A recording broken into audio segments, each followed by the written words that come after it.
Good morning. और 5 फरवरी का current affair हम देख लेते हैं। इसके अंदर हम 3 चीज़ पढ़ने वाले हैं। एक तो श्री अन्न, जो कि बजट के इस बार अंदर बजट आया है उसके अंदर घोषणा की गई है। श्री अन्न क्या है वो भी हम देखेंगे। पॉपुलैरिटी में मोदी नंबर 1, कौन सी ये रिपोर्ट है जिसके अंदर जो नरेंद्र मोदी है, भारत देश के प्रधानमंत्री, ठीक है, वो नंबर 1 आया है। और एक है मीम कि विकासशील देश घाटे की चिंता करते हैं और विकसित देश आटे की, ठीक है, तो वो भी क्या है हम वो भी देखेंगे, ठीक है। तो श्री अन्न को जागरूकता का संबल, बजट जो 1 फरवरी को जो बजट आता है, ठीक है, उसके अंदर श्री अन्न योजना का श्री अन्न योजना की घोषणा की गई। वर्ष 2023 को अंतर्राष्ट्रीय मिलेट्स वर्ष घोषित कराने में अहम भूमिका निभाने के बाद भारत सरकार अब मोटे अनाज के उत्पादन को लेकर अति सक्रिय है। तो अगर आपसे पूछा जाए कि हाल ही के अंदर वर्ष निम्न में से किस वर्ष को अंतर्राष्ट्रीय मिलेट वर्ष घोषित किया गया है, तो वो है 2023 को अंतर्राष्ट्रीय मिलेट वर्ष घोषित किया गया है। 1 फरवरी को पेश बजट में मोटे अनाज को श्री अन्न नाम देकर विशेष योजना बनाई गई है। भारत में मोटे अनाज प्राचीन समय से ही प्रचलन में रहे हैं, ठीक है। मोटे अनाज में जैसे कि बाजरा हो गया, चना हो गया और क्या रागी हो गया, ठीक है, और मक्का हो गया, जवार हो गया, ठीक है। अब खाद्य सामग्री में इनके प्रयोग को पुनर्जीवित किया जाना है। इसके लिए जागरूकता सबसे अहम कदम है। सरकार तो प्रयास कर ही रही है, आमजन और संस्थाएं भी श्री अन्न को घर घर तक पहुंचाने के लिए नवाचार कर रही है, ठीक है। तो ये काफ़ी जगह है, जम्मू कश्मीर, पंजाब, हरियाणा, उत्तर प्रदेश, राजस्थान, गुजरात, मध्य प्रदेश, महाराष्ट्र, बंगाल और ईस्ट के अंदर मेघालय, ठीक है। नेक्स्ट है फिर मेघालय के अलावा दक्षिण भारत में के अंदर भी, जैसे कि यहाँ पर है तेलंगाना, ओडिशा, आंध्र प्रदेश, गोवा, कर्नाटक, तमिलनाडु, केरल। आज पढ़िए जागरूकता और अनूठे प्रयासों से मोटे अनाज के उत्पादन और प्रयोग को प्रोत्साहित करती कहानी है। विदेश में मिलेट्स के उत्पादन को दर्शाता है ग्राफिक है, वह इनके स्वास्थ्यवर्धक गुणों की जानकारी। विश्व में मिलेट्स का उत्पादन में भारत जो है वो तीसरे नंबर पे है। पहले नंबर पे कौन है? अफ्रीका है, जो लाख हेक्टेयर मतलब जो रकबा है वो 489 लाख हेक्टेयर में है और उत्पादन होता है 423। दूसरे नंबर पे एशिया है। एशिया के अंदर इंडिया भी आ जाता है, लेकिन एशिया के अंदर 162 और 215, जबकि भारत के अंदर 138 और 173 है, ठीक है। तो भारत मिलेट्स के उत्पादन में मतलब मोटे अनाज के उत्पादन में तीसरे नंबर पे आता है। ये सोर्स है, कहाँ से लिया गया है ये जानकारी, तो ये PIB यानी कि गवर्नमेंट जो वेबसाइट है वहाँ से ली गई है। कोने कोने में उत्पादन, मोटे अनाज का उत्पादन देश में पूर्व से पश्चिम और उत्तर से दक्षिण तक होता रहा है। आइए समझे कि इस राज्य में कौन से मोटे अनाज की खेती प्रमुख रूप से होती है। तो जैसे कि आंध्र प्रदेश में आप देख सकते हैं 1, 3, 4, 7, तो 1 में कुटकी होते हैं और 3 में जवार और चीना और पुनरवा और 7 में क्या है? रागी। तो ये आंध्र प्रदेश में होता है। तमिलनाडु में लगभग सभी जो मोटे अनाज हैं उन सभी का उत्पादन होता है। केरल के अंदर तीनों साथ यानी कि जवार और रागी का उत्पादन होता है, ठीक है। तो ये आप यहाँ से देख सकते हैं। अब जो मिलेट्स होते हैं ये स्वास्थ्य को किस प्रकार लाभ पहुंचाते हैं वो भी हम देख लेते हैं।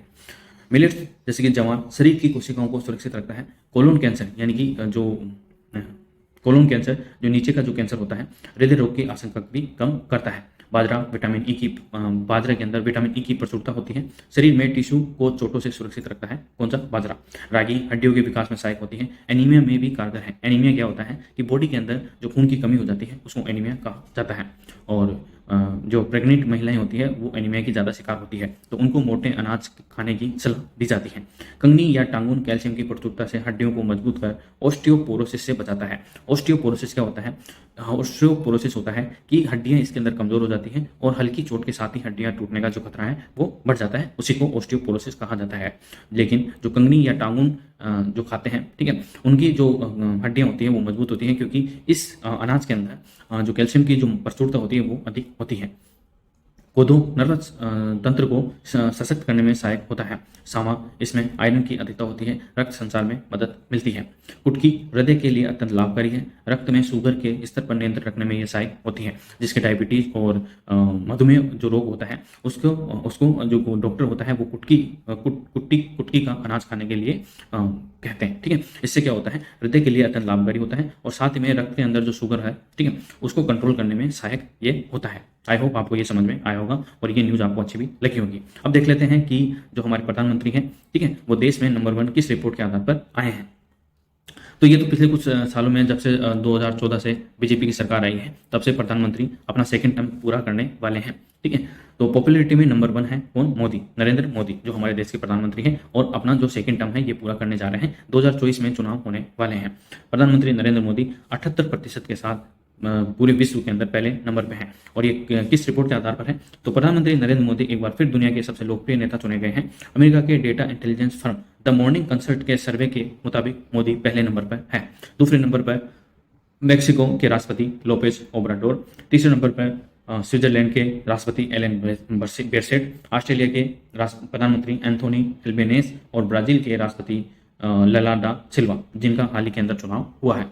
तो आई होप आपको ये भी पता चल गया होगा। नेक्स्ट है हमारी खबर तो क्या है, ये एक तरह का मीम है जो आप देख सकते हैं। और मीम क्या है, विकासशील देश घाटे की चिंता करते हैं और अविकसित देश आटे की चिंता करते हैं। तो अविकसित से यहाँ इसका तात्पर्य है पाकिस्तान से, जबकि और जो विकासशील देश से है यहाँ पर इसमें तात्पर्य है इंडिया से, क्योंकि हाल ही में हिंडनबर्ग रिपोर्ट के आधार पर जो अडानी है, अडानी समूह का जो शेयर है पिछले 10 दिन में, ठीक है, वहाँ 4 लाख करोड़ के नुकसान के साथ उनको 4 लाख करोड़ का नुकसान अडानी ग्रुप को हुआ है। इसकी वजह से देश की सरकार के ऊपर काफ़ी सवाल उठे हैं कि जो बैंकों के साथ जो घाटा किया गया है, ठीक है, बैंकों के साथ जो धोखाधड़ी हुई है, तब सरकार कहाँ चली जाती है, तब ऐसे ही बड़े फ्रॉड होते हैं। अडानी का घाटा, संसद में हंगामा। तो आपको कहाँ तक ये खबर, ये मीम आपको कहाँ तक सटीक लगता है, आप मुझे कमेंट बॉक्स में बता सकते हैं। तो आज के करंट अफेयर आपको कैसे लगे, आप मुझे कमेंट बॉक्स में बता सकते हैं। और इस वीडियो को लाइक करें, शेयर करें और चैनल को सब्सक्राइब करें ऐसे ही और करंट अफेयर और न्यूज़ देखने के लिए। Thank you so much.